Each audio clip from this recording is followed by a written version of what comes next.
अस्सलाम वालेकुम। आप देख रहे हैं PNN स्पेशल। मैं हूं उबैदुल्ला सिद्दीकी। नाजरीन, आज के दिन का आगाज़ हुआ मर्ग बर सरमचार ऑपरेशन की नवीद के साथ, और वो इंतज़ार या वो सवाल कि आखिर हमारी सरज़मीन पर ईरान ने जुर्रत कैसे की हमला करने की, उसका जवाब आज अफवाज पाकिस्तान ने इस ऑपरेशन की सूरत हमें दे दिया है। लेकिन ख़ित्ते में इस नई आग का नतीजा क्या निकलेगा, मामलात किस तरफ जा रहे हैं, और अगर जा रहे हैं तो क्यों जा रहे हैं। ईरान वो जो अमेरिका के साथ सींग फंसाए हुए है और फ़लस्तीन के मामले पर मुसलसल हमास की हिमायत करता, हिजबुल्लाह की हिमायत करता नज़र आ रहा है, उसने ख़ित्ते में अपने उन पड़ोसी ममालिक, अपने उन दोस्त ममालिक, बरादर इस्लामी ममालिक को आखिर क्यों छेड़ना, तंग करना शुरू कर दिया है, जो हमेशा से उसके खामोश हिमायती रहे हैं। और कम व बेश मुश्किल पड़ने पर अगर उन्होंने ईरान की मुखालिफत नहीं की तो उन्होंने किसी को करने भी नहीं दी, या उस रास्ते में एक रुकावट बने रहे, और हिमायत भी हमने कभी खुलकर नहीं की। खैर, वहीं साथ ही साथ चीन के साथ हमारे मामला, चीन ने हमें कहा कि रिस्ट्रेंट का मुजाहरा करें, सब्र का मुजाहरा करें, तहम्मुल का मुजाहरा करें, लेकिन हमने इस ऑपरेशन के ज़रिए जो मैसेज देना था ईरान को वो भी दे दिया। लेकिन क्या इसमें कोई मैसेज चीन के लिए, हमारे दोस्त के लिए छुपा हुआ है या नहीं, और आइंदा आने वाले दिनों में क्या इस वजह से हमारा दोस्त हमसे कुछ नाराज़ हो सकता है, रूठ सकता है। और फिर वहीं एक अहम सवाल ये कि आया हमारे इस रद्द अमल पर अमेरिका बहुत खुश है। तो सवाल है नेचुरली, क्योंकि इस मुल्क में ख़त लहरा कर ये कहा गया कि अमेरिका इस मुल्क को चलाता है और अमेरिका के हम ग़ुलाम हैं, तो क्या हम दोबारा उस वेंटिलेटर पर जा रहे हैं कि जिसके बारे में ख्वाजा आसिफ साहब हमें बताया करते थे, या वो वेंटिलेटर कभी उतरा ही नहीं था। पैनल आपके सामने पेश करते हैं। पीजे मीर साहब मुझे ज्वाइन कर रहे हैं। मीर साहब, बहुत शुक्रिया, thank you so much for your time. Doctor Jameel Ahmed Khan साहब हमारे साथ मौजूद हैं। बहुत शुक्रिया डॉक्टर साहब आपके भी वक्त का, और आपसे कुछ देर बाद ब्रिगेडियर फ़ारूक हमीद साहब भी हमें ज्वाइन करेंगे। मीर साहब, आपसे, बल्कि आपकी इजाज़त से डॉक्टर साहब से शुरू करते हैं। डॉक्टर साहब, ये जो मामला है ख़ित्ते में एक बड़ी एक तस्वीर थी, बड़े मामलात सहल थे। हम कहते थे कि जी हमारे अफ़गानिस्तान के साथ मामलात कुछ 19-20 हुए हैं, इंडिया के साथ तो खैर एक तस्लीम शुदा मुसल्लमा मामला है। ये ईरान के साथ अचानक क्या हुआ, गलती किसकी, अगर हम इसका जायज़ा ले लें, हमारे एंड से क्या हुआ और उन्होंने क्या कर दिया? बताते रहे हैं ईरान को कि ईरान में हमारे लोग जो कि पाकिस्तान की सरजमीन पर आकर ईरान में पनाह लेते हुए वो हमले करते हैं, हम बताते रहे हैं पहले, और ISPR ने भी इस चीज़ का इंदिया दे दिया आज। इसी तरह ईरान भी ये कहता है कि वो बताता रहा है हमें। तो इसका मतलब ये हुआ कि कुछ ट्रस्ट का फुकदान हमारी तरफ, दोनों तरफ हो गया। लेकिन इतनी सतही तौर पर ये बात समझ में आने वाली नहीं है, क्योंकि ये सिलसिला कोई आज तो नहीं हुआ। ये सिलसिला कई बरसों से चल रहा है, बरसा बरस से ये सिलसिला चल रहा है। लेकिन ईरान ने कभी ये नहीं सोचा कि पाकिस्तान पर आकर तमाम इंटरनेशनल कानून की खिलाफ वर्जी करते हुए पाकिस्तान पे स्ट्राइक कर दे, पाकिस्तान पे हमला कर दे। तो इसका मतलब क्या हुआ? इसका मतलब ये हुआ कि खित्ते में इस वक्त जो मिडल ईस्ट में या दुनिया के तनाजुर में, ईरान के तनाजुर में अगर देखा जाए तो जो सफबंदियां हो रही हैं, उन सफबंदियों को मद्देनजर रखते हुए अगर देखा जाए तो कुछ न कुछ उस तरफ भी बात जाती, कुछ नहीं, अच्छी खासी उस तरफ बात जाती है। हम इस मामले को जब डिस्कस करते हैं तो हमें गाजा के मामलात भी जहन में रखने चाहिए कि वो जो आग और वो जो लावा इतना बड़ा आगे आसमान की तरफ शोले जा रहे हैं, वो हवा का रुख जब तब्दील होता है तो लबनान में कुछ बमबारी कर जाता है इजराइल, दूसरी तरफ सीरिया में कर जाता है, तीसरी तरफ कर्नाटक की तो उन्होंने ऐसा कर दिया है कि मलबा बना दिया है। तो ये तमाम चीज़ों को ज़हन में रखते हुए आ जाते हैं आपके सवाल पर कि ईरान आफ्टर ऑल किस चीज़ का एतबार था? क्या ईरान ये समझ रहा था? देखिए, मंडे को उसने, यानी पीर के उसने सीरिया और इराक पे स्ट्राइक किया और कहा कि ये मसाद के यहाँ ऑपरेटर्स थे या मसाद का सेंटर था, हमने इसमें हमला कर दिया। बात समझ में आई।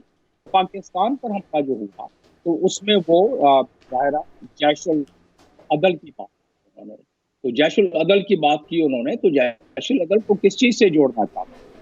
यकीनन इसका मतलब, इसका एक मजमूआ ये, इसकी एक बात आके ये है, यही मरकूज़ होती है कि ईरान को किसी न किसी चीज़ का एतबार था। लेकिन ईरान ने जो इंटरनेशनल कानून की खिलाफ वर्जी कर दी और बड़ी सख्त खिलाफ वर्जी कर दी। आर्टिकल 1 है यूनाइटेड नेशंस चार्टर का, उसकी भी खिलाफ वर्जी की। आर्टिकल 2 का सब आर्टिकल 4 है, उसकी खिलाफ, और इंटरनेशनल बाउंड्री क्रॉस करके और इसके अलावा जो टेरिटोरियल इंटीग्रिटी है, सॉवरेनिटी है पाकिस्तान की, उसकी वायलेशन जब की तो पाकिस्तान ऐसे नहज पर पहुंच गया, आई विश कि ऐसा ना होता, पाकिस्तान ऐसे नहज पर पहुंच गया, उसके पास और कोई रास्ता था ही नहीं कि वो इस पर स्ट्राइक बैक न करता। लेकिन उसके बाद जो एक खुश आइन बात हुई है वो ये कि अच्छे अल्फाज में, अच्छे डिप्लोमेटिक अल्फाज में मुमताज ज़हरा ने पाकिस्तान के वजारत खारजा की तरफ से जो बयान दिया है कि ईरान बरादर इस्लामी मुल्क है, दहशतगर्द के खात्मे के लिए राब्ते जारी रखेंगे। और सबसे बड़ी अच्छी बात जो उन्होंने की अपने बयान में, सरकारी बयान में, पाकिस्तान के तरफ से कि हमने दोबारा ये हुकूमती अमलदारी के बाहर वाले जो इलाके हैं वहाँ हम इस पे स्ट्राइक किया है उन दहशतगर्दों पर जो हमारे लिए नासूर बने थे और ईरान के लिए पाकिस्तानी इज्जत व मोहब्बत रखते, तो पाकिस्तानी वाकई में ईरान के लिए इज्जत और मोहब्बत। तो ये हमारी तरफ से चले, अब तो ये जैसे कुछ ऐसा हो गया, अब आइंदा आने वाले दिनों में देखते हैं कि इसको फिर डिप्लोमेटिक चैनल से मामलात को किस तरह से आगे लेके जाया जा सकता है, क्योंकि सफरा तो वापस हो गए। ब्रिगेडियर साहब ने भी ज्वाइन कर लिया। ब्रिगेडियर साहब, बहुत शुक्रिया आपके वक्त का। मैं पूछना ये चाह रहा हूँ, मैंने डॉक्टर साहब से भी ये पूछा कि हमसे गलत क्या हुआ या ईरान ने क्या किया कि ये मामलात यहाँ तक पहुँच गए। अब एक बुनियादी तौर पर सवाल ये है कि इतनी जुर्रत और हिम्मत कैसे आई कि वो हमारे इलाके में आकर जो है हमला करके चला जाता है, और ये नौबत यहाँ तक पहुँचाने के मामलात। और दूसरा, इस जुर्रत पे भी ज़रा कुछ बात कीजिए कि ये हुआ कैसे। बिस्मिल्लाह, बहुत शुक्रिया। देखिए जनाब, वो कोई फिजिकली नहीं आए हैं कि उनके कोई ट्रुप्स यहाँ पे आए हों या फौजी आए हों बलूचिस्तान में। वो उन्होंने वहां से बैठ के अपनी सरजमीन से उन्होंने मिसाइल जो है वो फायर किए थे, मिसाइल स्ट्राइक्स थी उनकी। और जिस तरह उन्होंने वहीं से बैठ के ईरान से सीरिया और इराक जो है उन पे उन्होंने मिसाइल जो है वो फायर किए। तो ये अब ऑब्वियसली ऐसी चीज तो हम कभी सोच भी नहीं सकते थे कि ईरान जो है, हमारा जो ब्रदर इस्लामिक नेबर है, वो ऐसा कभी हरकत करेगा। It was totally unimaginable, unbelievable, लेकिन उन्होंने किया है।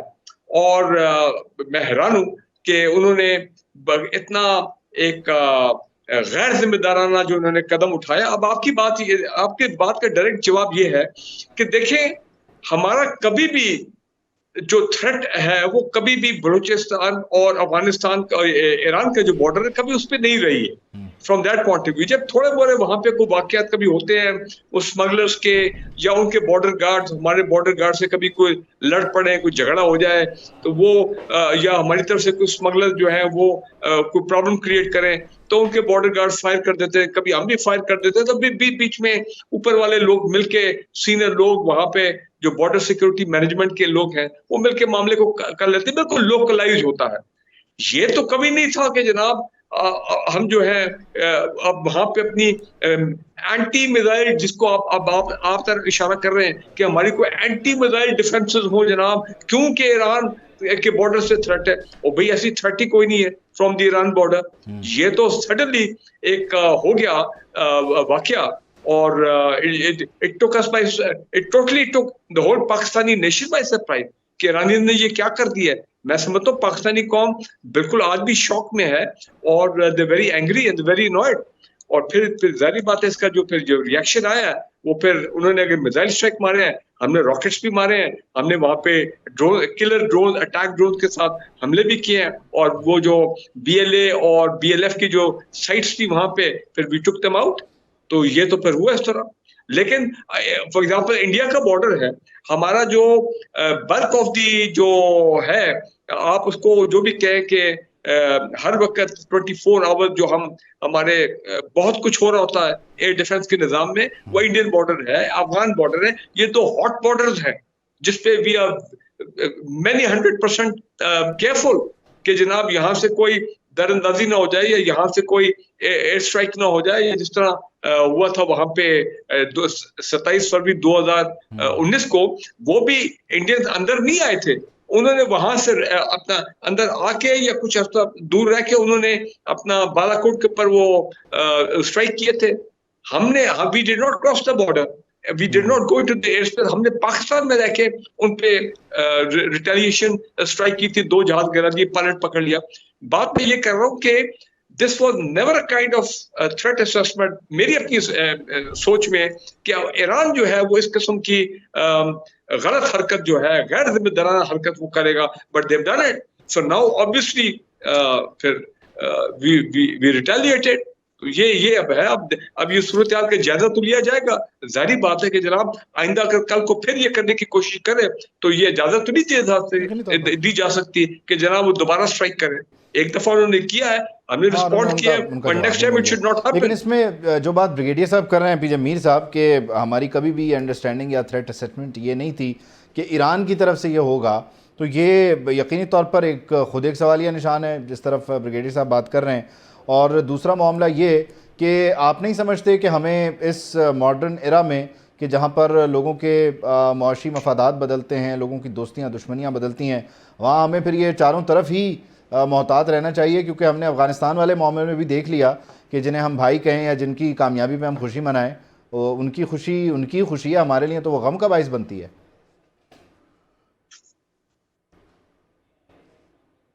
होता है ना, वो किसी का भाई नहीं होता, वो दुश्मन होता है किसी का भी। और अगर आपको याद हो कि अमेरिकन ने कि अगर तो ये बुश ने पर्टिकुलरली कि अगर दहशतगर्द अगर हमें नजर आए कि पाकिस्तान में जाएगा तो हम वहां तक उनको परसूट करेंगे, and we said nothing doing. अगर आपको याद हो, ये जो चीज़ है इस वक्त, ये एक ग्लोबल कॉन्टेक्स्ट में अगर आप इसको कनेक्ट करें तो इजराइल और जो पैलेस्टाइन की जो इस वक्त जो कॉन्फ्लिक्ट चल रही है उसके अंदर ईरान एक बहुत बड़ा मेजर प्लेयर है। क्योंकि मैंने तो खुद वॉर कवर की है इजराइल में 2006 में, तो हिजबुल्लाह वॉर के अंदर Iran has always been very supportive of Hezbollah against Israelis. तो मैंने वहाँ सारा एक्शन भी देखा है, बल्कि मैं बच भी गया था एक जगह पे जहाँ के शेल मेरे ख्याल को 3 मिनट पहले लैंड किया था in a place called Kagoshima up north. तो ये चीज़ें चलती रहती हैं। ये जो अटैक हुआ है, अगर उन्होंने हमें किया है, जो कि किया है उन्होंने, वो मैं समझता हूँ ये without going into the intricacies, बिल्कुल अच्छी बात की मेरे भाई ने कि उनके फॉरेन मिनिस्टर ने बड़ी अच्छी तरीके से कहा है, बिल्कुल ही is right that we can not just go inside there and they can not come inside here and do what they like. हमने जो आगे देखना है, जो हो गया है और जो ब्रिगेडियर साहब ये भी बात कर रहे हैं, हमने देखना है कि joint intelligence sharing is a necessity. हमने हिंदुस्तान को भी कहा हुआ है कि आप हमसे शेयर करें ताकि दहशतगर्दी अगर हमारी तरफ से या आपकी तरफ से, at least we share and we catch the culprits. मुसीबत यह है या ईगोज आ जाते हैं हिंदुस्तान के अंदर कि वो आपसे इंटेलिजेंस शेयर करते नहीं है। वो कबूतर के ऊपर आपको याद होगा, वो कबूतर का एक इंसिडेंट हो गया था कि पता नहीं हमने भेजा है क्या हुआ है। तो यही चीज हम कहते हैं ईरान के साथ, because it is a developing story कि अगर ईरान के अंदर ये हो रहा है और वहां से ये चीज हुई है, I think we need to be sharing more intelligence. Kulbhushan Yadav ये कहाँ से एंटर हुआ है, अब आप मुझे बताएं। We need to be sharing all this. अकेले बैठी हुई है उस साइट के ऊपर। आई थिंक ये joint intelligence sharing for the future is a necessity, वरना ये जो कॉन्फ्लिक्ट हुआ है बड़ा अफसोसनाक है। बिकॉज जिस तरह ब्रिगेडियर साहब ने बात की है, we cannot expect this from Iran. We can't, and we don't. And inshallah, in the future as well, इस तरह नहीं होगा। लेकिन इसका हल हमने ढूंढना है, rather than going into criticism of one sort or the other. We've got to look into the reality of it कि भाई joint intelligence sharing आप करो, क्योंकि दहशतगर्दी इतनी बढ़ गई है। What do we know कि Americans ने इसको करवाया हो? What do we know कि इसको एक और थिएटर कराया हो? बिकॉज वेयर इज हमास इस वक्त उसके पीछे सारे पड़े, and Iran supports Hamas, there is no question about it. So वो क्या कर रहे हैं, उनकी डाइवर्जन इधर लेके आ रहे हैं कि एक दो भाई मुमालिक है, उनके साथ कोई एक आप कह लो कि एक मिलिट्री डाइवर्जन हो जाए। तो ये सारी चीजें I think we go to keep in context and then move on from here, because these things must not and should not happen, at least between Iran and Pakistan. We are both brother countries. Yes. We expect, we respect each other. And I think iske andar, I'm sure, हमारी भी intelligence, उनकी भी intelligence, I am sure they will be sitting and talking and thrashing this all. लेकिन इसमें इसी joint intelligence sharing वाली जो आप बात करें, इंटेलिजेंस शेयरिंग का जो मामला है, ब्रिगेडियर साहब आपकी तरफ भी लेके आऊँगा। पहले मैं ज़रा जमील साहब को इसमें इंगेज कर लूँ। जमील साहब देखें, रियासती सतह पर तो इंडिया भी ये कहता है कि दहशतगर्दी नहीं होनी चाहिए, दहशतगर्दी के ख़िलाफ़ है, लेकिन हमें पता है कि उसके प्रेशर ग्रुप्स क्या हैं और वो किस तरह से दुनिया भर में ऑपरेट कर रहा है। कनाडा में किस तरह से जाके वो लोगों को मरवा रहा है और फिर हमारे साथ क्या कर रहा है पड़ोस में बैठ के। इसी तरह ईरान या दीगर भी, एक अनफॉर्चुनेट मामला ये है कि स्टेट लेवल पे सब इसको कंडेम भी करेंगे, इसको स्ट्राइक डाउन करने की बात भी करते हैं, लेकिन सबके यहाँ ये एक बिज़नेस है। अगर वो उस बिज़नेस को एक्सपोज कर देंगे और बता देंगे कि जी ये चीज़ें हैं, हमारे एंड से ये प्रॉब्लम है या ये थ्रेट आ सकती है, तो फिर दुनिया का तो आधा कारोबार भी बंद हो जाएगा। ये भी तो एक मसला है, इसको कारोबार बना लिया गया है। ये इसको कारोबार बना लिया गया है, और ख़ासतौर पर वेस्टर्न मुल्क और ख़ासतौर पर अमेरिका के हवाले से अगर देखा जाए तो अगर ये कॉन्फ्लिक्ट्स ना हो, अगर ये जंगें ना हो, तो उनकी आधी से ज़्यादा इंडस्ट्री बैठ जाए बिलियंस ऑफ डॉलर्स की। खैर वो तो एक इसका रुख रहा, लेकिन इस वक्त इसके मुख्तलिफ तह दर तह मामला जो हैं वो कॉम्प्लेक्स और कॉम्प्लिकेटेड हैं। कुछ तो हमने जिक्र कर दिया अभी आपके सामने कि इस वक्त गाजा के तनाजुर को हम बिल्कुल अलहदा नहीं कर सकते। इस वक्त ये जानना भी हमारे लिए या अपने जहन को दोबारा हमें ताज़ा करने के लिए ज़रूरी है कि हमें पता हो कि ईरान को पिछले कोई 30 सालों से किस तरीके से न्यूट्रलाइज करने की कोशिश की गई, लेकिन उसमें कामयाबी नहीं हुई। तो वो कौन कौन से ममालिक थे, कौन कौन सी ताकतें थीं, कितने सैंक्शन लगाए गए, कितने हमलों की धमकियां दी गई ईरान पर, लेकिन ईरान जो है वो न्यूट्रलाइज नहीं हो सका। तो क्या कोई ऐसी मूव चल रही है जिसका कि चाइना ने, बल्कि रशिया ने बड़े खुले अल्फाज में इसका जिक्र कर दिया कि पाकिस्तान ईरान तहमुल का से काम ले, वो ये चाइना भी कह रहा है। लेकिन जो रशिया ने एक मुख्तलिफ बात की है, वो कही है कि ये सलामती में दिलचस्पी न लेने वाले जो है कि हाथों में खिलौना नहीं कहीं बन जाए हम लोग। तो ये उनका इशारा रशिया का भी वेस्टर्न कंट्रीज के तरफ है कि कहीं ऐसा ना हो कि ये दोनों ममालिक इस्तेमाल हो जाएं, दोनों के दोनों शंघाई कोऑपरेशन की। अब तो फिर ईरान भी हो गया है और ECO की हम से मैप कर रहे हैं, ईरान और पाकिस्तान। उसके अलावा हमारी बहुत सारी चीजें ऐसी हैं कि जो सफारती लिहाज से बड़ी मजबूत। ईरान पहला मुल्क था जिसने पाकिस्तान को रिकॉग्नाइज किया। ईरान का साइंटिस्ट जब उसको पकड़ना शुरू किया अमेरिका ने, तो पाकिस्तान ने अपनी एम्बेसी में उसको पनाह दी। ईरान की नुमाइंदगी पाकिस्तान करता रहा जब उनकी एम्बेसी बंद हो गई वाशिंगटन में, और बरसा बहस उसने की। पाकिस्तान के लिए ईरान हमेशा कश्मीर के मामले में खड़ा रहा, हालांकि उसकी दोस्ती इंडिया से है और हमेशा रही है, लेकिन कश्मीर के मामले में बड़ा मजबूत और मजबूत तौर पर। तो बहुत सारी ऐसी चीजें हैं जिसको कि हम बरूए कार लाते हुए ये जो टेंशन हो गई है, इस टेंशन को दूर करें, वरना कोई और इस्तेमाल कर लेगा, जैसा कि रूस ने इशारा दिया और जैसा कि हमने चंद लम्हे पहले बात भी की। तो इसी तरह चाइना की 400 बिलियन की इन्वेस्टमेंट अगले 25 साल में एग्रीमेंट हो चुका है ईरान के साथ। चाइना की 6 के करीब, जिसमें से एक इंटेलिजेंस शेयरिंग और इंटेलिजेंस सर्वेलेंस का एग्रीमेंट हो चुका है चाइना का ईरान के साथ, जो कि पूरे गल्फ और पूरे इस खिते में उसकी मदद करता है चाइना की और ईरान की उसकी वजह से। तो ये तमाम चीजें इतनी ज्यादा इंटरेस्ट। और फिर सबसे बड़ी बात है कि चाइना ने तकरीबन 225 किलोमीटर की एक रेलवे लाइन पहले ही बिछा दी है, जो कि रज़मक से लेके और हिरात तक चली गई है, जिसको कि 2000 मील तक उसने आगे बढ़ाना है, और जिसमें कि 3-4 ममालिक को उसने जोड़ना है, चाइना, टर्की, ईरान और अफगानिस्तान। और दूसरी तरफ आप देखें कि सी पैक के हवाले से कितनी ज्यादा दिलचस्पी, न सिर्फ दिलचस्पी, स्ट्रेटेजिक इंटरेस्ट चाइना का है। तो चाइना भी वो इस चीज को भांप गया, रूस इस चीज को भांप गया कि कहीं रूस ने तो लफ्ज इस्तेमाल कर लिया है कि हाथों में खिलौना बनने से बचोगे। तो ये तो एक अगर उनके फॉरेन ऑफिस की तरफ से इन अल्फाज में, डिप्लोमेटिक अल्फाज में जब इसका जिक्र कर दिया गया, तो आज तो हम तमाम वक्त यही गुफ्तगू करते रहे हैं, क्योंकि ये जो वक्त चुना गया है, ये मामला कोई आज का तो नहीं था।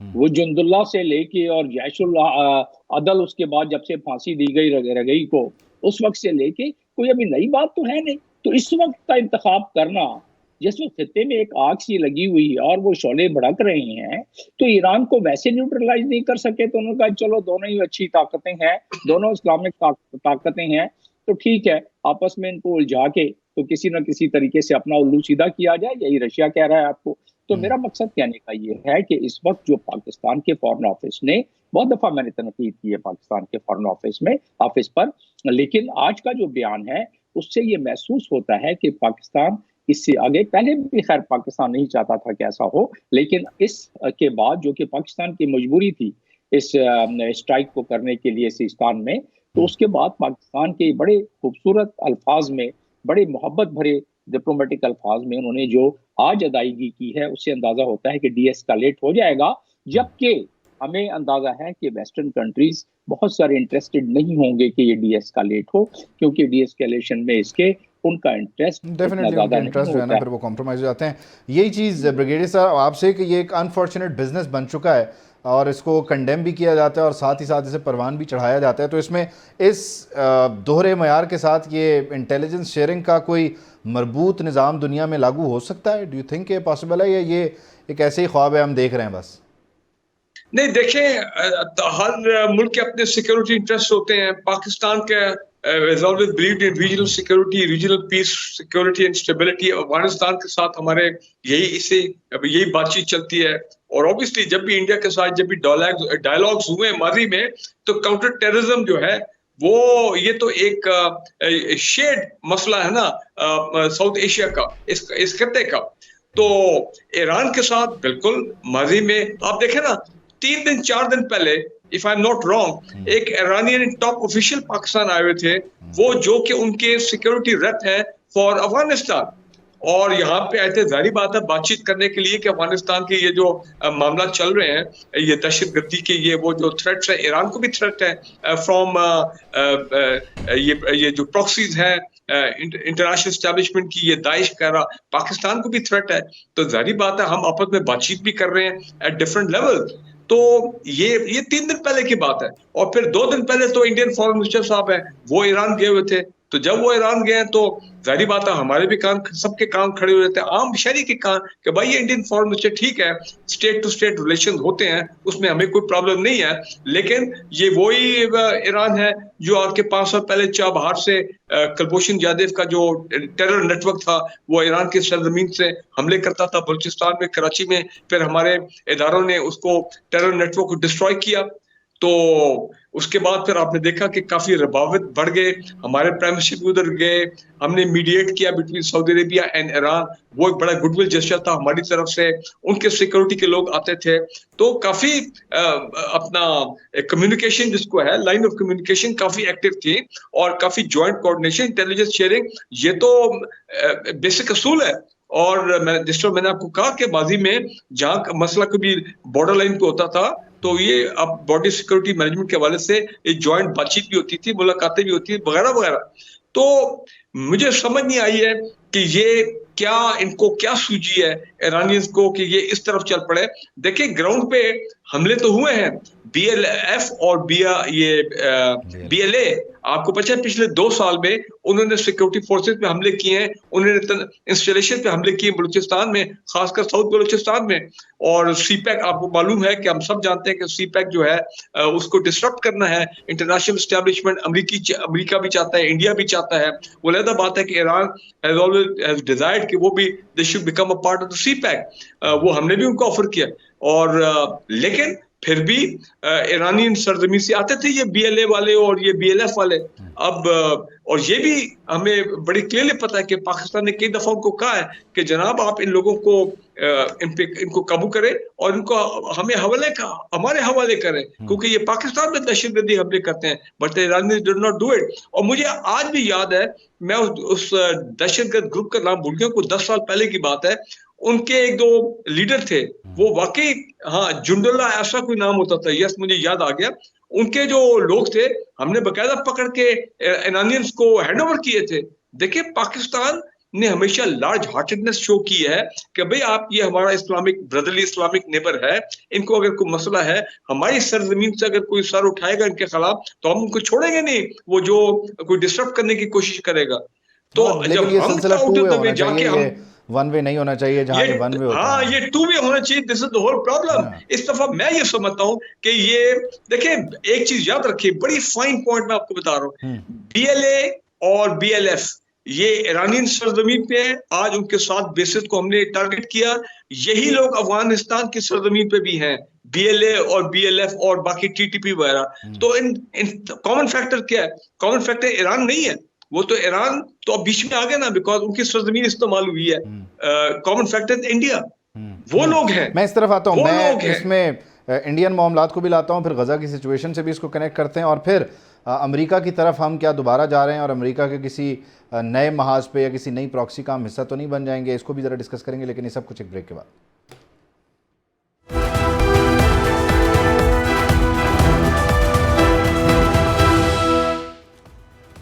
Welcome back. और हम बात कर रहे हैं मार्ग बर सरमचार की, और इस ऑपरेशन में जहां हमने 7 दहशतगर्द ठिकानों को टारगेट किया है, वहीं जब हम दहशतगर्दी की बात करते हैं तो पाकिस्तान में होने वाली दहशतगर्दी के तमाम सिरे जाकर हमारे प्यारे पड़ोसी दुनिया की सबसे बड़ी जमहूरियत और अमन पसंद मुल्क भारत से मिलते हैं, और भारत जो है वो मुसलसल इन तमाम मामलात में इन्वॉल्व होता है।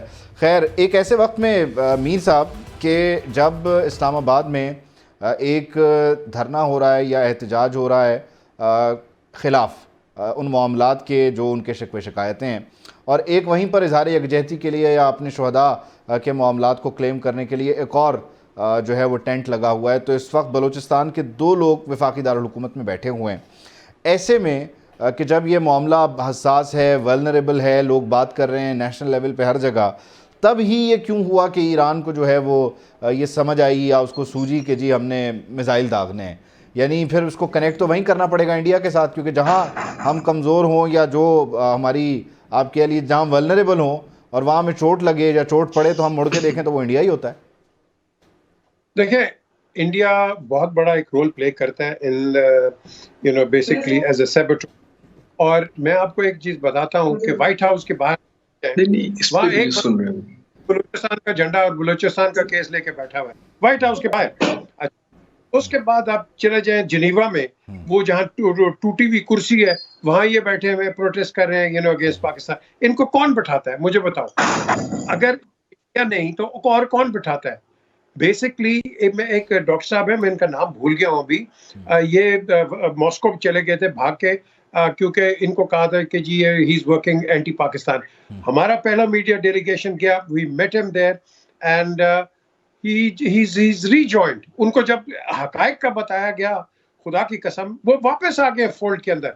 द क्वेश्चन इज हिंदुस्तान, उन्होंने खुद बताया कि हिंदुस्तान ने उनको बहुत मिसलीड किया, मिसगाइड किया, और इनफैक्ट सोवियत जब थे तो हिंदुस्तान ने जो गंदा काम किया है, ये तो हम गए थे as a media delegation from Pakistan, हमने जाके एक्सचेंज ऑफ व्यूज जब बताया कि हिंदुस्तान ये कर रहा है, तो वो तो अपना प्रोपेगेंडा करेगा, उसका काम है। So we should grumble about it, but we should counter it. हम काउंटर नहीं करते, हम आप प्रोग्राम ने कर लिया, मैंने कर लिया, इधर हो गया, हम यहीं तक अपनी बात को महदूद रखते हैं। We need to be highlighting it internationally कि ये जो हमारे ये सबवर्सिव एलिमेंट्स हैं, पर्टिकुलरली जिसको हिंदुस्तान बैक करता है, इसको हमने काउंटर करना है। कश्मीर के ऊपर भी यही है, हम जहाँ काउंटर करते थे कश्मीर सेंटर्स आपने बंद कर दिए हैं, अब क्या करें? गवर्नमेंट ऑफ पाकिस्तान खुल के तो उस तरह नहीं आ सकती ना, बिकॉज हम तो इसको रिस्पेक्ट करते हैं एज ए डिस्प्यूटेड एरिया, लेकिन हिंदुस्तान नहीं करता। आर्टिकल 35A एंड 340 370 वो आप देख लो, उन्होंने उधर लगा दिया हुआ है। तो ये जो सबवर्सिव एक्टिविटीज जो आज हम बलूचिस्तान में देख रहे हैं, ये कोई नई चीज नहीं है, ये बहुत पुरानी है, आ रही है। लेकिन जो मैं बार बार रिटरेट करता हूँ, इस पे दोनों भाइयों ने बता दिया कि क्या बात हुई है, फॉरेन हमारी मिनिस्ट्रीज ने किस तरह डील किया, excellent, but we need to be working more on it. Lip service नहीं देनी हमने, we need to be working proactive, because दहशतगर्द जो है वो 24/7 एक्टिव है, और हमें उससे ज्यादा प्रोएक्टिव हो रहा है in order to crush these insurgencies। आपने देखा है कि हर जगह कभी भी कोई ऐसा एक मौका आता है, इलेक्शंस आ रहे हैं, तो आपने खैबर पख्तूनख्वा में देख लिया, अब आपने देख लिया कि इधर हो गया, यहाँ हमारी एयरफोर्स भी इस्तेमाल हो गई है। The question is why? तो इसके एक ही इलाज है, जो कि बार बार rather going into any intricate discussion, कि हमने बैठ के पर्टिकुलरली विद ईरान के बैठ के एक दूसरे के जो मसले क्या मसले मसाइल दोनों के, they don't like terrorism, we don't like terrorism, लेकिन अमेरिका पुट्स, उसने तो ईरान को क्या कर दिया था, आपको याद नहीं है कि क्या दे दिया था कि टेररिस्ट ममालिक और ये वो और आज ईरान और सऊदी अरेबिया के रिलेशंस अच्छे हो रहे हैं तो इनको तकलीफ हो रही है बाकियों को कि भाई क्यों तकलीफ हो रही है। इतनी देर के बाद अगर आपके रिलेशंस अच्छे हो रहे हैं between Saudi and Irani, exactly, and I think लेकिन यही तो अनफॉर्चुनेट मामला है कि हमारे यहाँ लड़ाइयों पे और तस्फियों पे ही तो शादियाने बजाए जाते हैं, पैसे बनाए जाते हैं और कई लोगों का ये धंधा है। खैर अनफॉर्चुनेट है। मैं ज़रा इसको आप तमाम पैनलिस्ट की इजाज़त से अपने सियासी माहौल और आइंदा आने वाले जो हमारे चैलेंजेस हैं उसके साथ ज़रा लिंक करके भी देखना चाह रहा हूँ। जमील अहमद खान साहब, यकीनी तौर पर इस सारी गर्मा गर्मी में या इस माहौल में अभी 8 फरवरी बहुत दूर भी नहीं है और बहुत पास भी नहीं है। डेफिनेटली उस वक्त तक शायद हम अपने दोस्त बरादर इस्लामी मुल्क के साथ जो है वो ताल्लुकात और मामलात संभाल लेंगे। लेकिन आइंदा आने वाली जो पार्लियामान है 8 फरवरी 2024 के नतीजे में जो वजूद में आएगी हुकूमत और एक पूरा सिस्टम सेटअप, उसके लिए बहुत सारे चैलेंजेस हैं। जहां हम इसराइल फ़लस्तीन मामले को लेकर मुसलसल अपनी हिमायत और अज़्म का अदा करते हैं। कश्मीर के मुकदमे को हमने लड़ना है। भारत के फ्रंट पर हमने अपने मामलात, हमारे अपनी इंगेजमेंट्स हैं, कभी डिफेंसिव कभी ऑफेंसिव। उसके अलावा अफ़गानिस्तान का एक नया महाज था, चीन, अमेरिका, रशिया, इन मामलात में अब ये ईरान, यानी इतना बड़ा चैलेंज खारजा फ्रंट पे आप एक्सपेक्ट कर रहे थे कि अगली पार्लियामान के पास होगा? नहीं, अगली पार्लियामान ना इस चीज़ के लिए स्ट्रक्चर्ड है, ना इस चीज़ के लिए स्किल्ड है, ना इस चीज़ के लिए इक्विप्ड है। तो लिहाजा अभी तो पीजे मेरे साहब ने आपको बता दिया कि हमें प्रोएक्टिव इंस्टेंस लेना चाहिए। We the kind of approach we have towards all these major problems what has just been discussed, such as Kashmir, such as what has happened with Iran, in all these things we have to really be very proactive and we have to structure ourselves. There are only 3 mechanisms. Number 1 is the traditional diplomacy. Number 2 is the legal diplomacy. Number 3 and the most important is the public diplomacy.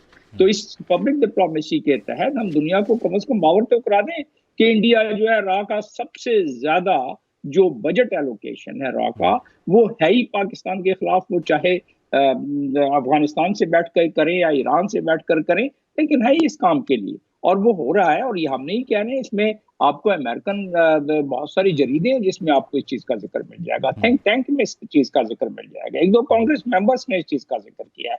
लेकिन मगर काश कि हम उस चीज को दुनिया को बावर करा सकें और उसको कराने का मैंने ये तरीका बताया कि हमारी पब्लिक डिप्लोमेसी बाहर के मुल्कों में हमारे मिशन की ये मानना पड़ेगा, हमें ये जानना पड़ेगा कि ये बहुत वीक है। और कैसे मैं कह रहा हूँ कि बहुत वीक है, आप अपने रिसर्चर को कहें कि चंद मुल्कों की एग्जाम्पल ले लें जहाँ हमारे बड़े बड़े सफारत खाने हैं और उनसे सिर्फ कहें कि अखबार के तराशे वहाँ के जो है निकाल दें कि पाकिस्तान के बारे में पाकिस्तानी एम्बेसडर और पाकिस्तानी मिशन के ने क्या एफर्ट करके वहाँ के अखबारों में जो हमारा इस वक्त फॉरेन पॉलिसी जैसे कश्मीर के हवाले से है तो वो क्या उन्होंने आगे बढ़ाने की कोशिश की। आपको तकरीबन 0 से के नजदीक ये बातें मिलेंगी। तो लिहाजा जब सिर्फ जंग में छुपा लेंगे, जियो में छुपा, बाकी अपने लोकल अखबारों में छुपा लेंगे और बड़े खुश हो जाएंगे हमारे लोग। तो पब्लिक डिप्लोमेसी का दिन देखिए, बाकी ममालिक ये कर रहे हैं, वो वहाँ की यूनिवर्सिटीज में जाते हैं, वो वहाँ के लोगों में मुख्तलिफ तरीके से सेमिनार करते हैं, सिम्पोजियम करते हैं, अपनी चेयर यूनिवर्सिटीज में बरकरार करवाते हैं, वहाँ के मीडिया पे जाते हैं, घरों में छुपाते हैं। हम ऐसा करना पड़ेगा हमें, वरना दुनिया को नहीं पता पड़ेगा कि क्या हो रहा है हमारे साथ। और इस वक्त तो जो आपने पूछा कि हमारी आने वाली हुकूमत, हमारे देखिए, we can not meet the challenges of 21st century with the tools of 19th century. We have the same good old lot of our politicians. We have the same structure of our government. We have the same structure of our foreign ministry. So how do you expect? आप कैसे expect करते हैं कि आप 21वीं सदी के जो ये तकाजे हैं इसको आप पूरा कर सकेंगे? तो हमें ज़ाहिर है आपके सवाल का एक लाइन में जवाब ये है कि we are not really fully structured, skilled और एम्पावर्ड, और ना ही हमारे इदराक है। मालूम कर लें, किसी भी अपने पॉलिटिशियन को लाइन पर अभी ले लें और 2 सवाल कर लें उनसे कि भाई ये गाजा के तनाजुर में ये क्या हुआ ईरान और पाकिस्तान का, और 360 डिग्री विजन के तहत कहें कि जरा बयान कर दें, तो आए बाएं शाएं के अलावा आपको बहुत कम मिलेगा कुछ। दूसरी, हमारे पास तुर्रा इम्तियाज हमारा ये है कि जो काम जिसका है उससे हटकर तमाम दूसरे मिनिस्टर दूसरे काम कर रहे हैं, ये तुर्रा इम्तियाज दूसरे किसी मुल्क में ऐसा नहीं होता है। तीसरी, हमारे लिए एम्बेरसमेंट की बात ये होती है कि बड़े मुल्क जब हम अपना नेशनल डे मनाते हैं तो हमारे मिनिस्टर्स हाथ मांग के कहते हैं जी हमें भी बुला लो, जबकि पूरी दुनिया में, यमन जैसे मुल्क में मैं 3 साल मेरी तैनाती रही है, छोटे मुल्कों में, बड़े मुल्कों में, वहाँ फॉरेन ऑफिस एक मिनिस्टर को तैनात कर देता है, वो हुकूमत को रिप्रेजेंट करता है। यहाँ 1 दर्जन मिनिस्टर आपको नजर आते हैं। ये नेशनल डेज पे बड़े मुल्कों के इतनी एम्बैरेसमेंट वाली बात होती है। वी हैव चलें टू कोई नहीं, स्ट्रक्चर। अब ये इस कल्चर का खात्मा भी हमें दुआई करनी चाहिए और कोशिश करनी चाहिए कि हो जाए। नए ज़रा ये जो आप कह रहे हैं ना कि हम स्किल्ड नहीं हैं या हम फुली आप कह लीजिए कि इन चैलेंजेस को बीट करने के लिए, हाँ हम स्किल्ड नहीं हैं। चलें इस जुमले को ब्रिगेडियर साहब, अब ये जो पार्लियामान है यकीनी तौर पर ये मेरी आपकी तर्जुमान है, ये मेरे आपके वोट से वजूद में आ रही है। इस पार्लियामान ने जहाँ कानून साजी करनी है वहीं हमारे मामलात और मसाइल पर मुशावरत के ज़रिए कोई रास्ता भी निकालना है ना। अब इसे फुली अगर स्किल्ड नहीं है डॉक्टर साहब की राय में, तो ये तो फिर मेरे लिए बड़ा चैलेंज है, क्योंकि ये तो वो लोग हैं जो 16 महीने साथ भी बैठते हैं, बाद में एक दूसरे को अलकाबात से पुकारते हैं, ये मईशत के मामले पर कोई मीसाक नहीं कर पाते। तो ये नेशनल लेवल के कंसेंसस पे आप समझते हैं कि ये एक पेज पर आ जाएंगे? देखें जी, वेदर दे लाइक इट और नॉट, बिल्कुल 8 फरवरी के बाद जो भी गवर्नमेंट होगी और जो भी ऑपोजिशन में होंगी, कोलिशन गवर्नमेंट होती है जो भी, they have to come on the same page. अगर वो सेम पेज पे नहीं आएंगे और civil and military establishment again on the same page, SIFC जो है वो चल रहा है, वो बिल्कुल रहना चाहिए। और बिल्कुल पाकिस्तान की इकोनॉमी, ये दहशतगर्दी के मामला, उसके बाद IMF के मामला, ये पॉलिटिकल स्टेबिलिटी, ये तमाम चीजें इनकी प्रायोरिटी होनी चाहिए। द न्यू गवर्नमेंट जो इंशाल्लाह अगले महीने आएगी, वो उसके तो बड़े they have a lot of challenges और इतने इजी गोइंग नहीं होगा उनको। तो मेरा ख्याल है 24 घंटे में 48 घंटे उनको काम करना पड़ेगा। और ये तमाम इस किस्म की चीजें जो हैं, सबसे बड़ी चीज ऑस्टेरिटी की बात होनी चाहिए। बिल्कुल अपने रिसोर्सेज को कंजर्व करें, क्योंकि हमने अगले साल जो सुनने पता नहीं कितने $बिलियन हमने जो है वो कर्जे के जो है उनकी लोन इंस्टॉलमेंट वो हमने वापस करनी है। अगला एक IMF प्रोग्राम अप्रैल ऑनवर्ड गालिबन फिर होगा जो अगली गवर्नमेंट आएगी। तो देखें, ये तो इकोनॉमिकली अभी सही किसी ने फरमाया कि हमारी जो इस वक्त वल्नरेबिलिटी है वो हमारी इकोनॉमिक सिचुएशन है, जिसकी वजह से ये IMF भी हमारी आर्म ट्विस्टिंग करती है और बाहर वाले लोग भी आंखें दिखाते हैं। लेकिन अल्हम्दुलिल्लाह एक मैं आपको बात कह दूं, मैं कहता हूँ पाकिस्तानी कौम बड़ी अजीम कौम है। देखें ठीक है, हम आपस में ये सियासी झगड़े ये चीजें होती हैं, लेकिन मुझे इतनी खुशी है कल शाम से और आज सारा दिन, आज मैं समझता हूँ पाकिस्तानी कौम का मोराल बहुत हाई है। और अल्लाह करे, हम चाहते हैं कि ऐसी का हाई रहना चाहिए कि जब कभी भी एक्सटर्नल चैलेंज हुआ है, पाकिस्तानी कौम has come out very United. वही जिस तरह 27 फरवरी 2019 को हुआ था, आपको याद है, पहले इनिशियल थोड़ी सी डिस्पॉन्डेंसी थी कि इंडियंस आके बालाकोट पे कर गए, तो हमने क्यों नहीं रिस्पॉन्ड किया। लेकिन चंद घंटे बाद जारी बात है, हमारा भी एक सिस्टम है जिसके तहत जब हायर मिलिट्री लीडरशिप और पॉलिटिकल लीडरशिप ने फैसला किया तो और एयरफोर्स ने स्ट्राइक बैक किया। आप देखें वो पाकिस्तानी कौम जो है एक मिनट के अंदर ऐसा हमारा मोरल हाई हुआ और they stood solidly behind the arm forces of Pakistan. तो मैं समझता हूं कि यही इस वक्त आज I find the nation more United then ever, you know, कि एक मुझे बता दे कि किसी ने कहा, सब पॉलिटिकल पार्टी ने तमाम पॉलिटिकल पार्टी की लीडरशिप ने ये दे सपोर्टेड ये जो पाकिस्तान की रिटेलिएशन स्ट्राइक हुई है कि ये बिल्कुल हमने ठीक किया है, उन्होंने रेड लाइन क्रॉस किया है, हमने उनको ठीक मैसेज दिया है। तो ये स्पिरिट रहनी चाहिए ऑफ नेशनल यूनिटी, यही चीज है। और मैं समझता हूँ अभी थोड़ी देर पहले आप बात कर रहे थे इस्लामाबाद में जो 2 धरने हो रहे हैं बलूचिस्तान के हवाले से, इसका भी हल निकालना चाहिए। ये केयर टेकर गवर्नमेंट को चाहिए। हमारे प्राइम मिनिस्टर साहब ही फ्रॉम बलूचिस्तान, ठीक है ना जी, तो chairman senate is also Balochistan. अच्छा, उन्होंने कमेटी भी बनाई, उन्होंने कुछ अच्छे काम भी किए इस हवाले से। लेकिन I think we need to do more, क्योंकि जितना ये दोनों धरने चलते रहेंगे, खामखा एक डिवीजन जो है वो सामने आती है from Balochistan point of view, which is not good. हालांकि इसको अवॉइड करना चाहिए और इस मसले का एमिकेबली जो है इसको रिजॉल्व करके खत्म करना चाहिए। और ये हल तलब है, इसका सिर्फ इदराक होना जरूरी नहीं है, इसका हल होना भी बड़ा जरूरी है। मीर साहब, ये जो हम पार्लियामान के वजूद और 8 फरवरी 2024 की बात कर रहे हैं, पार्लियामेंट की तश्कील है, अभी मैं जब आपकी तरफ देख रहा हूँ तो मुझे फिर नीचे एक लोअर थर्ड में एक सवाल नज़र आ रहा है कि इलेक्शन साफ शफाफ होंगे। वो सवाल है जो बार बार हो रहा है, लेकिन जब नेशनल कंसेंसस की हम बात करते हैं, देखिए एक अपनी हमारी इंटरनल पॉलिटिक्स है, उसमें खींचातानी चलती रहती है और उसमें जो फैक्ट्स के बगैर भी एक दूसरे पर तनकीद होती है और अलकाबात से नवाजा जाता है। उस हद तक तो शायद हमारा डाइजेशन जो है वो आपके लिए तरतीब दिया गया है या हो चुका है कि हम खा पी जाते हैं उन चीज़ों को ना। लेकिन नेशनल लेवल पे जो कंसेंसस चाहिए उसके लिए उस पार्लियामान में बैठे हुए लोग ट्रूली मेरे रिप्रेजेंटेटिव्स हों। तो सवाल फिर यही है कि साफ शफाफ इंतखाबात के बगैर अगर वो 8 फरवरी 2024 का दिन परवान चढ़ता है और उसके बाद के फैसले, तो फिर ये भी कोई कहानी मिल नहीं रही, जोड़ बन नहीं रहा, एक बेजोड़ सा सिलसिला होगा। देखिए अवैध, एक सियासतदान, पॉलिटिशियन और एक लीडर, इसका फर्क क्या है? मैं आपको फर्क बताता हूं। जो पॉलिटिशियन है वो आपसे सिर्फ वोट मांगता है, उसका काम वोट लेना है, और जो लीडर है उसका काम है मुल्क को लीड करना। So there is a difference between a politician and a leader. हम तो वो बेचारा वो गंडेरी बेचता है तो उसको लीडर कह देते हैं, लीडरान। ये लीडर्स नहीं है, ये वर्कर्स हैं जिनको हम गलती से या पता नहीं शायद because of let's say lack of knowledge इनको हम लीडर कह देते हैं। How can they be leaders? They are only political workers who are there to get votes. अब बात आती है कि जब आपको वोट मिल जाता है, क्या आप डिलीवर क्यों नहीं करते? आप इसलिए डिलीवर नहीं करते क्योंकि आपके सामने सुप्रीम कोर्ट ले लो, हाई कोर्ट्स ले लो, लोअर कोर्ट्स ले लो, सारों पे करप्शन के चार्जेस आपने लगाए हुए हैं। वेदर सही है गलत है, लेकिन चार्जेस तो हैं। तो जब आप इस माहौल में आप कहेंगे कि हम अपने आप को, जब आपने सवाल किया है कि कंसेंसस, कैसे कंसेंसस आ सकता है? बिकॉज एक दूसरे ने तो एक दूसरे पे केसेस किए हुए हैं और फिर वो अलायंस भी बन जाते हैं, फिर वो एक दूसरे के खिलाफ भी हो जाते हैं, फिर जहां मौका मिलता है फिर इकट्ठे भी हो जाते हैं। तो ऐसे माहौल के अंदर you really expect a country can prosper? No, I don't think so. Because एक minute you are an enemy, next minute you are a friend, and third minute आप कहीं और से अलायंसेस ढूंढते हैं। तो क्या हमारी जो पाकिस्तान के अंदर जो सियासत है, that is only to get into the corridors of power, that's it. अगर ये नहीं है, हमने काम किए हुए, हमने बहुत अच्छे काम किए हुए। ये आपका न्यूक्लियर का प्रोजेक्ट देखो, आप मोटरवेज का प्रोजेक्ट देखो, आप स्टील मिल्स देखो, लेकिन साथ साथ आप पीआईए का भी हाल देख लो। नेशनल एयरलाइन को आपने नीचे बिठा के रख दिया because of one stupid statement from this minister for aviation Ghulam Sarwar Khan. I mean, उसने तो बेड़ा गर्क करके रख दिया आपके पीआईए का। Nobody talks about it. Why not?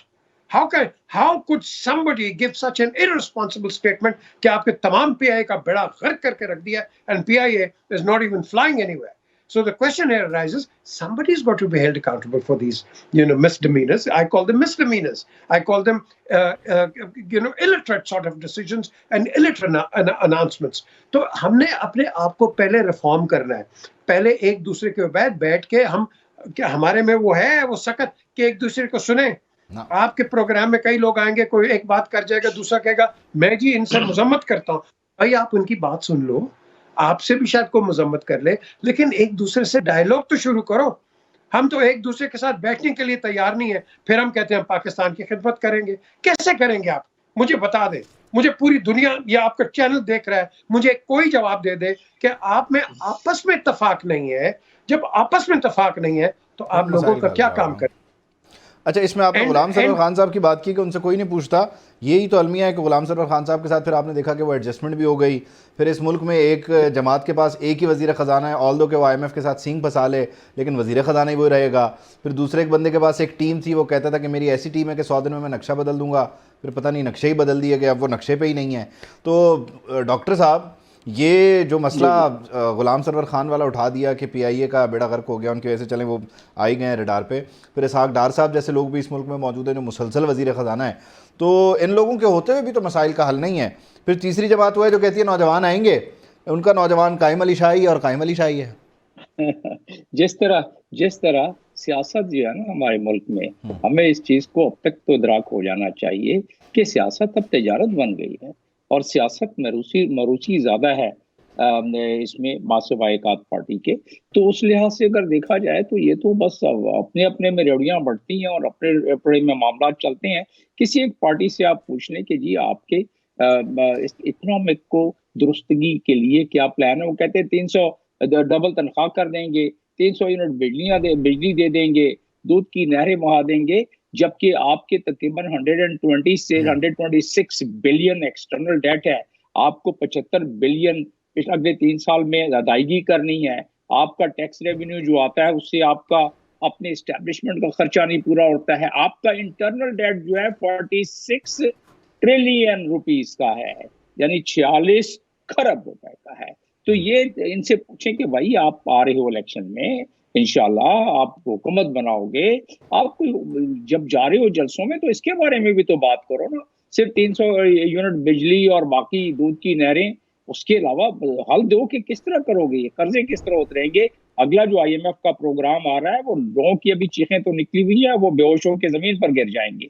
जिस जिस जिस सख्त किस्म का प्रोग्राम आ रहा है, जो महंगाई आ रही है, तो इन चीजों के बारे में तो बात हो नहीं रही है। बस अपनी अपनी वो हुकूमत बनाएंगे, अपने केसेस माफ करवाएंगे, कुछ पैसे बनाएंगे, सियासत को तिजारत के तौर पर इस्तेमाल करके बस वो अल्लाह अल्लाह खैर सलाह करके तो निकल जाएंगे पतली पतली गली से, जिस तरह पहले होता रहा है। ये फिर वापस आएंगे तरोताज़ा होके, ताज़ा दम होके वापस मुल्क में आएंगे, मुल्क में आके बोल बचन देंगे, बोल बचन के बाद फिर हुकूमत बनाएंगे और अवाम बेचारी जो है बस वो हम इस दायरे के सफ़र में चलते रहेंगे। ब्रिगेडियर साहब, मेरे पास वक्त बहुत कम है, मैं इस दायरे के सफ़र से बड़ा तंग हूँ, इसके खात्मे के लिए कुछ कीजिए जनाब। इसका कुंजी जो है इस दायरे के सफ़र को ख़त्म करने के, ये हमारी पाकिस्तान की पॉलिटिकल लीडरशिप के पास है।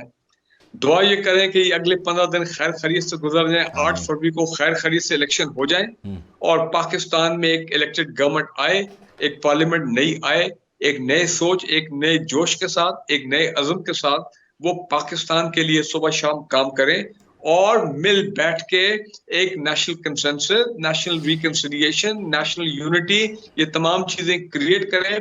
पाकिस्तान के अवाम के वेलफेयर के लिए स्टेप्स उठाए जाएं, लोग पुरसुकून हो जाएं and we get back to normal. ये बहुत जरूरी है। फिर आप देखेंगे बाकी मसाइल खुद ब खुद they will fall in line इंशाल्लाह। तो दुआ हमें ये करनी चाहिए कि लीडरशिप जो है, लीडरशिप को जो है वो अकल आ जाए और लीडरशिप जो है वो काम करना शुरू कर दे। बहुत शुक्रिया ब्रिगेडियर साहब, डॉक्टर साहब एंड मीर साहब, thank you so much for joining us. 8 फरवरी 2024 का दिन, इलेक्शन का दिन, इंतखाबात हो भी रहे हैं, साफ शफाफ के मामले पर सवाल लगा हुआ है। बस कहना ये है कि मेरे मसाइल पैदा करने वाले मेरे मसाइल का हल नहीं निकाल सकते, मुझे अपने वोट के ज़रिए अपने नुमाइंदगान मुंतखब करके मेरे मसाइल का हल निकालने दें तो बेहतर होगा। अल्लाह हाफ़िज़।